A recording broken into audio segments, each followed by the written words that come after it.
கலைஞர். கலைஞர் ஒருத்தன் கருணாநிதின்னு சொல்றானா இல்ல கலைஞர் கருணாநிதின்னு சொல்றானாங்கிறத வச்சு கலைஞரை பத்தியான அவனோட நிலைப்பாட்டை நம்மளால சொல்ல முடியும். இந்த சமூகம் எப்பவுமே மத்தவங்களுக்கு ஒரு நியாயத்தையும் கலைஞருக்கு ஒரு நியாயத்தையும் கொடுத்துக்கிட்டே தான் இருக்கு.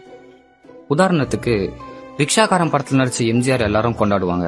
ஆனா ஒரு மனிதனை வச்சு மனிதன் இழுக்கிறது தப்புன்னு சொல்லி 1973 கை ரிக்ஷா ஒழிச்சு சைக்கிள் ரிக்ஷா கொண்டு வந்த கலைஞர் யாரும் கொண்டாட மாட்டாங்க. இடஒதுக்கீட்டுக்காக போராடின 21 பேரை சுட்டு கொன்ன எம்ஜிஆர் நல்லவர்.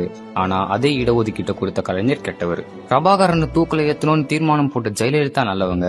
ஆனா டெசோ மாநாடு நடத்தின கலைஞர் கெட்டவர். A1 குற்றவாளின்னு நிரூபிக்கப்பட்டு பல ஊழல் வழக்குல சிக்கி ஜெயிலுக்கு போயிட்டு வந்த ஜெயலலிதா நல்லவங்க. ஆனா சாகரவிற்கு எந்த ஊழல் குற்றச்சாட்டும் நிரூபிக்கப்படாத கலைஞர் கெட்டவர். பொது புத்தியாலே ஒரு பிம்பம் உருவாக்கப்பட்டுச்சுன்னா அது கலைஞர். ஆனா சினிமா கவர்ச்சினாலே ஒரு பிம்பம் உருவாக்கப்பட்டுச்சுன்னா அது யாருன்னு நான் சொல்லிதான் உங்களுக்கு தெரியணும்னு அவசியம் இல்லை. சரி, இதெல்லாம் ஏன் இன்னைக்கு வந்து சொல்றேன்னு கேட்டீங்கன்னா, இன்னைக்கு கலைஞருக்கு பிறந்த நாள். எந்த கலைஞருக்கு பிறந்த நாள்? தமிழ்நாட்டுல முதல் பெண் போலீஸ்கள் வர காரணமா இருந்த கலைஞருக்கு பிறந்த நாள். 1 கிலோ அரிசியை 1 ரூபாய்க்கு கொடுத்த கலைஞருக்கு பிறந்த நாள். பெண்களுக்கும் சொத்தில் சம உரிமை உண்டுன்னு சட்டம் கொண்டு வந்த கலைஞருக்கு பிறந்த நாள். மகளிர் சுய உதவி குழுக்களை துவக்கி வைத்த கலைஞருக்கு பிறந்த நாள். பொறியியல் கல்லூரிகளில் இருந்த நுழைவுத் தேர்வை ரத்து செய்த கலைஞருக்கு பிறந்த நாள். இந்தியாவிலேயே முதல் முறையாக போக்குவரத்து கழகத்தை உருவாக்கிய கலைஞருக்கு பிறந்த நாள். முதல் தலைமுறை பட்டதாரிகளுக்கு ஸ்காலர்ஷிப் திட்டத்தை கொண்டு வந்த கலைஞருக்கு பிறந்த நாள்.